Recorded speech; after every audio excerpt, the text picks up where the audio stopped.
Donc, bienvenue à cette présentation de comment c'est fait sur la pyrolyse des déchets. Sans plus tarder, on va faire un bref survol de la présentation. Tout d'abord, on va voir qu'est-ce qui se fait en matière de gestion des déchets dans la société. On va voir qu'une façon de gérer ces déchets-là, c'est de faire du recyclage. On va voir comment est-ce qu'on fait ça. Une sous-classe du recyclage est le pyrolyse. Et on va voir plus précisément qu'est-ce qu'on fait avec la pyrolyse des déchets. Donc, au niveau de la gestion de ces déchets-là, c'est un enjeu économique et environnemental très important. On va souvent promouvoir une saine gestion de ceux-ci par l'utilisation des 3 ARV, donc réduction à la source, la réutilisation, la valorisation des déchets et le recyclage. Recyclage qui est divisé en 3 sous-catégories, mécanique, organique et chimique. Dans le fond, ce qu'on veut faire avec ces 3 formes de recyclage-là, ça a tout le même but, c'est de transformer les déchets en matières premières réutilisables facilement. Donc, une belle image pour le recyclage mécanique, c'est le recyclage plastique. On va venir prendre nos déchets plastiques, on va venir les broyer, les chauffer, les condenser pour avoir une sorte de plastique intermédiaire avec lequel on va faire des produits finis. Au niveau du recyclage organique, je pense qu'on commence pas mal à tout connaître ça dans la société. On va prendre de la matière qui est organique et au bout du cycle de consommation, on va venir pouvoir prendre notre matière et créer du compostage ou le valoriser en le créant, en le transformant en biogaz. On va avoir le recyclage chimique également, qui, comme son nom l'indique, on va venir transformer la nature même des éléments, on va venir changer les molécules et recueillir certaines molécules plus précises. Donc, qu'est-ce que c'est la pyrolyse? C'est l'action de scinder les liens intermoléculaires de la matière organique en utilisant seulement l'énergie thermique. Donc, on a 3 choses ici à bien comprendre. C'est que ça va venir scinder les liens intermoléculaires. Donc, les chaînes d'atomes qu'on va avoir, on va venir les couper. On va faire ça avec de la matière organique, donc tout ce qui est biomasse aux déchets végétaux. Donc, on ne pourra pas faire ça avec la roche, par exemple, qui est de la matière inorganique. Et troisièmement, on va utiliser seulement l'énergie thermique. Donc, on ne va pas utiliser d'autres composés dans notre réaction ou quoi que ce soit. C'est vraiment seulement la chaleur qui va venir couper ces molécules-là. Donc, la pyrolyse des déchets, on s'en doute, les déchets sont composés principalement de matière organique, donc ça en fait des très bons candidats pour la pyrolyse. Et on s'en doute, on ne va pas manquer de déchets dans les prochaines années, donc ça en fait une source fiable de matière première. Donc, qu'est-ce que c'est la pyrolyse? Au travers d'une petite expérience que l'on va regarder, on va pouvoir se donner une meilleure image de ce procédé-là.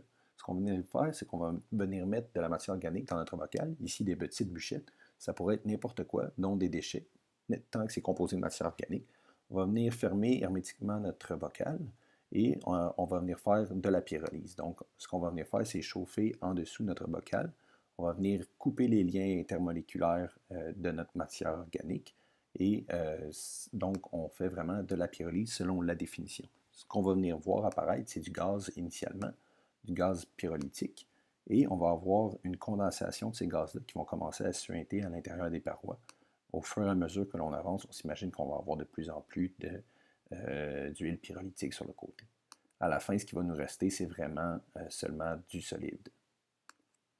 Donc, qu'est-ce que c'est ces états de la matière-là? C'est cette matière-là. On va avoir 3 états, évidemment, solide, liquide et gazeux, respectivement du coke, de l'huile et du gaz pyrolytique. On va souvent venir valoriser cette matière-là par combustion pour créer de l'énergie après la pyrolyse. Donc, au niveau plus industriel, comment est-ce que ça fonctionne? On va tout d'abord avoir l'arrivée des déchets qui vont provenir d'une entente avec soit une compagnie forestière pour avoir accès aux résidus des copeaux de bois lors des coupes forestières ou avec une ville pour avoir accès aux déchets résidentiels. On va venir homogénéiser la grosseur des objets par broyage. On va ensuite venir enlever l'eau à l'intérieur de notre matière organique. On s'en doute, tout ce qui est organique est gorgé d'eau. Donc, on va s'en débarrasser avant d'envoyer ça à notre four à pyrolyse, dans lequel on va venir faire notre procédé pyrolytique. Beaucoup de différentes façons de faire de la pyrolyse. On peut soit avoir un four qui va contenir un agitateur, on va faire de la pyrolyse lente, de la pyrolyse rapide avec un catalyseur, donc beaucoup de différents procédés qui peuvent apparaître ici. On va venir condenser sous forme d'huile notre gaz, comme on l'a vu précédemment, et on va mettre ça dans des barils. On va venir prendre le coke également qu'on va venir mettre dans des contenants et on va tout vendre ça à des compagnies comme source de biocarburants qui vont généralement servir à la production d'énergie. Pour ce qui est des gaz incondensables, on va venir les utiliser sur place. On s'en doute, notre compagnie, notre industrie a besoin d'énormément d'énergie afin d'alimenter notre four à séchage et notre four à pyrolyse. Donc, on va utiliser ces gaz-là sur place directement. Donc, c'est sûr qu'il y a des pour et des contre au niveau de la pyrolyse des déchets comparativement à d'autres modes de gestion de ceux-ci. Je crois que le principal avantage de la production donc, c'est sûr qu'il y a des pour et des contre au niveau de la pyrolyse des déchets comparativement à d'autres modes de gestion de ceux-ci.